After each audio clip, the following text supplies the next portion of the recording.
Hello, Commanders fans. Today we have some hot news that you can't miss.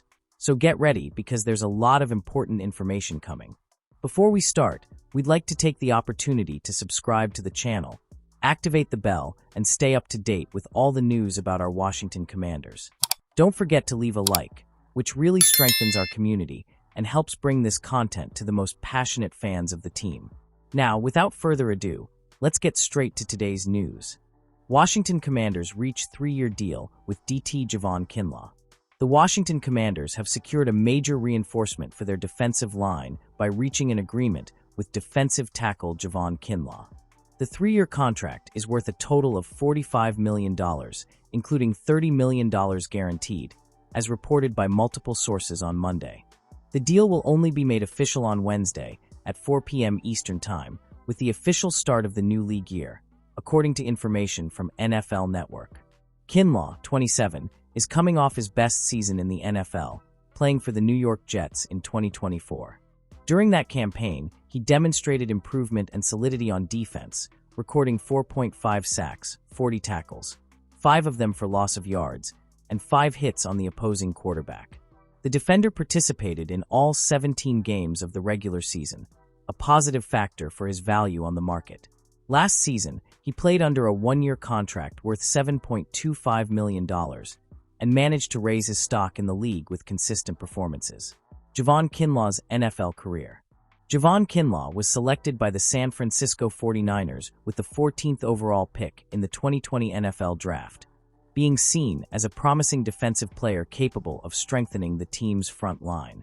His career in the NFL, however, was marked by ups and downs, including problems with injuries that impacted his performance in the first seasons. Even so, throughout his career, he accumulated solid numbers: 9.5 sacks, 110 tackles, 16 hits on the quarterback, and an interception returned for a touchdown in 58 games played, starting in 45 of those games. After 4 seasons with the 49ers, the team chose not to exercise his 5th-year option in April 2023, making him a free agent at the end of the season. This decision paved the way for Kinlaw to sign a 1-year contract with the Jets, where he finally managed to demonstrate his full potential on the field, catching the attention of several teams during free agency. The impact of the signing for the Commanders. Kinlaw's arrival represents a significant reinforcement for the Washington Commanders' defensive sector, which is looking to restructure itself after a season marked by inconsistencies. His presence on the roster adds physical strength, versatility, and the ability to pressure opposing quarterbacks, essential factors to elevate the level of the team's defense. With a long-term contract and the opportunity to play in a new environment, Kinlaw will have the chance to consolidate his NFL career and become a key piece in the Commanders' defense. The expectation of the franchise and its fans is that he continues to develop and play a fundamental role in the reconstruction of the defensive unit, helping the team compete at a high level next season and beyond. NFL rumors. Bills, Commanders tried to trade Max Crosby ahead of Raiders' new contract. The Las Vegas Raiders have a new head coach, general manager, and quarterback, but they're keeping their elite talent.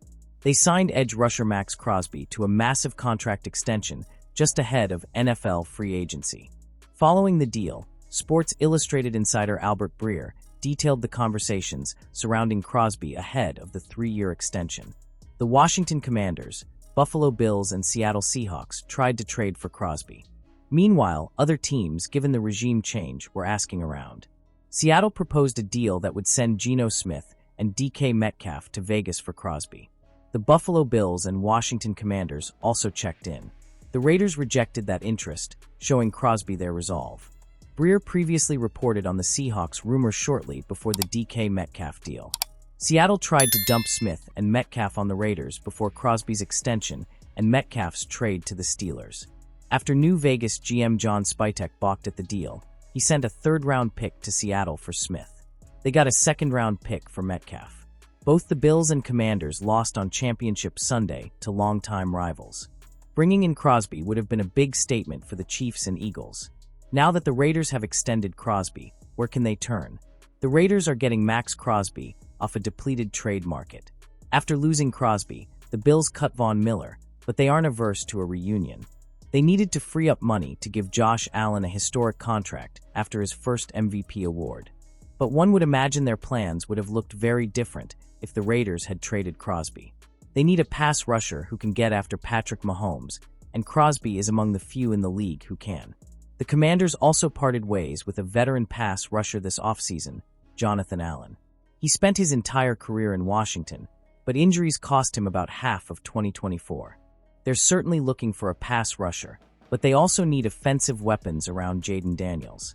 With Crosby and Brown's edge rusher Myles Garrett off the trade market, the Bills and Commanders are likely to hit free agency. Eagles linebacker Josh Sweat is coming off a breakout Super Bowl performance and could land a big contract this spring. He would be a perfect fit for both teams after losing Crosby and could create a bidding war.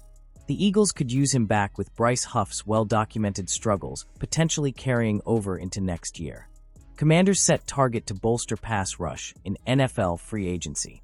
The most exciting phase of the NFL offseason is finally here, free agency. The Washington Commanders, who have already made some big moves in locking up some of their pending free agents, still have a lot of work to do, especially on the defensive end. A major focus for the team this summer is bolstering the pass rush, an area that struggled significantly last season. With some of their most coveted options already off the market, the Commanders appear to be turning their attention to an emerging name that could fit well into Coach Dan Quinn's defensive scheme.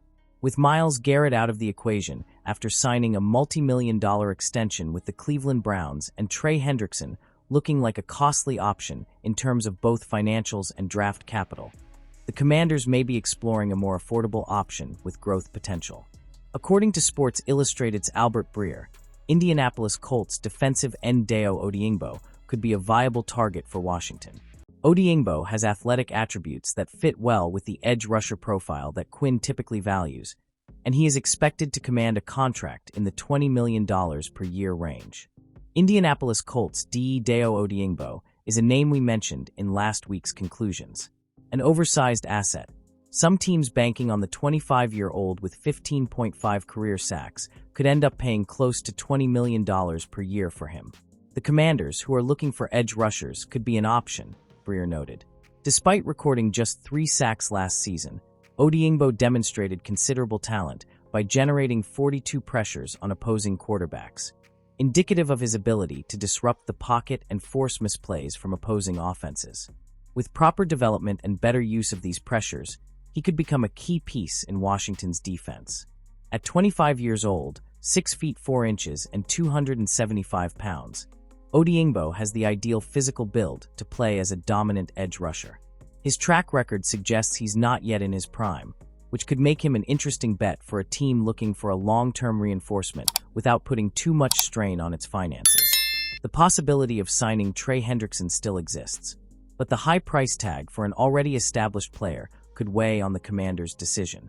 Odeyingbo, on the other hand, would represent a more affordable bet, allowing the team to maintain financial flexibility for other moves. Washington's pass rush underperformed last season, and strengthening that unit has become a clear priority for the front office.